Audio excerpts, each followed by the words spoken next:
Hello, well, my name's Chris Paton. I work as a genealogist or a family historian in Scotland, but I'm originally from Northern Ireland. This place up here is actually where I'm from. It's a place called Carrickfergus in County Antrim, and I keep telling my son that this was my house, but it's not. That's Carrick Castle. My house was in behind it. But I'll tell him the truth one day when he's a bit older, you know. But the reason I've come on just now is just to explain about a book that I've written called Tracing Your Irish Family History on the Internet. Now, I've been researching my family history for 13 or 14 years, and I should explain that it's kind of half and half. It's half Scottish and half Irish, and not just Northern Irish, but from other parts of Ireland. I've got connections to Donegal and to Dublin and so on. And when I started doing my research about 13, 14 years ago, there was very little stuff that I could find online to do with Ireland. Or at least, not so much that there wasn't stuff that was online, but there was very little that I could connect to online. Because a lot of the stuff that was online was 19th century records that people might have transcribed, like Griffith's Valuation, or tithe records and things like that. And I didn't know who my great-granny was, never mind what was going on in the 19th century. And all that kind of online infrastructure of vital records and birth, marriage and death and censuses, all that stuff wasn't available online. And it basically got to the point where I could do very little from here in Scotland, so I actually decided to concentrate doing my research for quite a few years on the Scottish side, and found all sorts of shenanigans going on there. But in recent times, last 3 or 4 years, there's been quite a change in the digital landscape for Ireland, if you like. There is now a hell of a lot of stuff, not just online, but constantly going online. It's actually quite hard to keep up at times with the amount of stuff that is going online. So I've begun in the last few years to start looking again at the Irish side of things, and gone back to the 18th century on quite a few lines, thanks in a large part to what I've been able to do online. Now, what I should explain is not everything is online, not by a long shot. The problem's always been just trying to connect to the resources that are held in archives.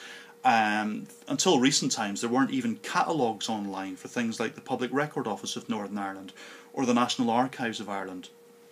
So although there's a lot of good stuff in the archives, if you don't live there, it's quite difficult to get to, and even if you are there, it's still quite difficult to connect to some of the resources without first establishing who's in your family tree.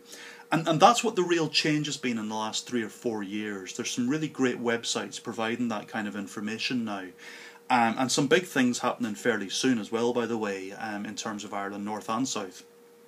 So this book basically covers the whole of Ireland. It covers Northern Ireland, the Republic of Ireland, and Ireland when it was just Ireland, when it was before 1921 and partition. And it looks at all traditions. I should explain that my background is actually Presbyterian, from Carrickfergus, but my wife is actually Roman Catholic, and she's from Kilkenny. And I've been doing a lot of work on her side of the tree as well, because we've got 2 boys, and it's all about researching it for the 2 of them. And the running gag in this house is that basically if we have a dispute, I'll shout out "no surrender" in my best Ian Paisley voice, and then she'll throw holy water on me and just watch the steam simmering off me as I burn slowly and damn to all eternity. And then we just get on with things. But the book does cover the whole of Ireland, and there's a hell of a lot that you can actually discover online. I mean, there's all sorts going on. The way that it's actually structured, I've created 9 chapters. And the first chapter is a basic one called Gateways, Institutions and Networks, which pretty much says what I've just said. There is absolutely a ton of stuff that's not online. And it tells you about the archives, and it tells you about the libraries, and where you'll find them, and their online presences. But also talks about the commercial vendors and what they can provide, and family history societies, where you'll find them online, all that kind of stuff. Even things like magazines, you know, some of the magazines that have an online presence, or which are exclusively digitally hosted. It talks about those as well, and where you'll find those. And then we move on to a second chapter called The Vital Records. And vital records are the lifeblood of family history: births, marriages and deaths. Hatches, matches and dispatches, from the womb to the tomb. There you go. But it also looks not just at birth, marriage and death records with the state and with the churches, but also things like adoption records, records in Britain. There's a major thing that a lot of people often overlook is the fact that Ireland actually was part of the United Kingdom from 1801 up to 1921. And so there's a hell of a lot that you might find in England or Scotland that concerns your Irish ancestors. So it looks at that as well, burial records, even some of the slightly less useless stuff, like, or useful stuff like coats of arms. I still don't get it, but some people do, coats of arms, newspapers, all that stuff. Then we go to chapter 3, which is called Where They Lived. This is where the fun really begins, because it talks about things like census records, but also some of the records that can help before the surviving census records. There's a kind of I was going to say a myth. It's not a myth. It's true that a lot of the records were destroyed from Ireland in 1922. But a hell of a lot of records have also survived. And so you get all sorts of stuff that can help with your research. Things like pension records, for example, where you'll find fragments of the 1841 and the 1851 census. Some of that material's online. Also talks about some resources that aren't necessarily hosted online, but where you can find information about how to find out more. So things like the National Identity Register for Northern Ireland from 1939. It's free to access using the Freedom of Information Act request, but it tells you how to do things like that. Then maps and gazetteers, there's a lot of good stuff available, photographs, all of that.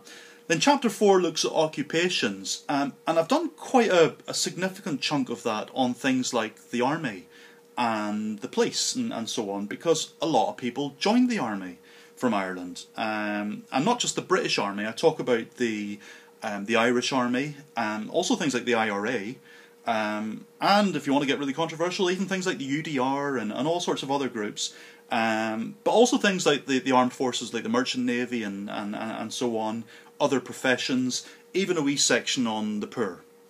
If you were poor and you didn't have a job, what can you find out about them? Well, actually sometimes you can find quite a bit out about them. So it talks about how to access those records.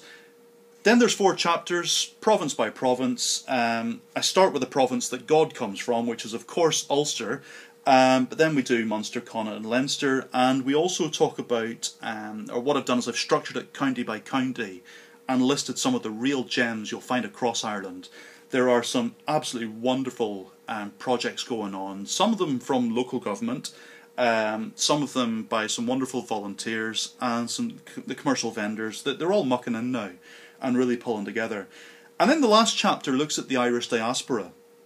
I often say to people, if you can't get through a brick wall, sometimes it's just a lot easier to try and sort of dander around it, really.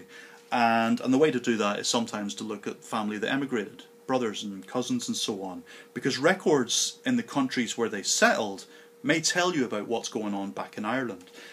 So we look at the obvious places like the United States and Canada, Australia, New Zealand, even South America. Don't forget South America. There was a significant contingent of Irish people who migrated to South America, and about half of them are still there and their descendants. Granted, they're all speaking in Spanish now, but they're there. And then there's a kind of final wee bit about the Ireland Reaching Out project, which is a kind of a worthy initiative taking place in the Republic just now, and trying to connect with the diaspora. Then there's further reading and an index and so on. So that's the book. It's Tracing Your Irish Family History on the Internet. It costs £12.99 recommended retail price, although you'll find some people selling it slightly cheaper than that. If you go to the Pen and Sword website, which is www.pen-and-sword.co.uk, you'll actually find a 13-page preview that gives you an introduction to the book, if you like. And you can purchase the book there. You can also purchase a Kindle edition of the book and an ebook version of the book as well. So there you go, £12.99. What else can I really say about it? Except that I actually use it quite a bit myself. And I would say that anyway, wouldn't I? Yes, damn right I would. But actually, it's really handy having all the addresses for things that I use in one resource. So it sits on my table here as one of my key texts, because it is so handy. But just to reiterate, not everything's online. this is your starting point to connect to the stuff that's offline, and you'll also find a hell of a lot of stuff that is online. Just going to end with a couple of wee tales that I found online. One of which was that my great-great-grandfather, I found from an online newspaper story, conducted an experiment in Belfast in the 1920s, where he got 100 spiritualists to try and take photographs of ghosts at a funeral. This happened, Belfast City Cemetery.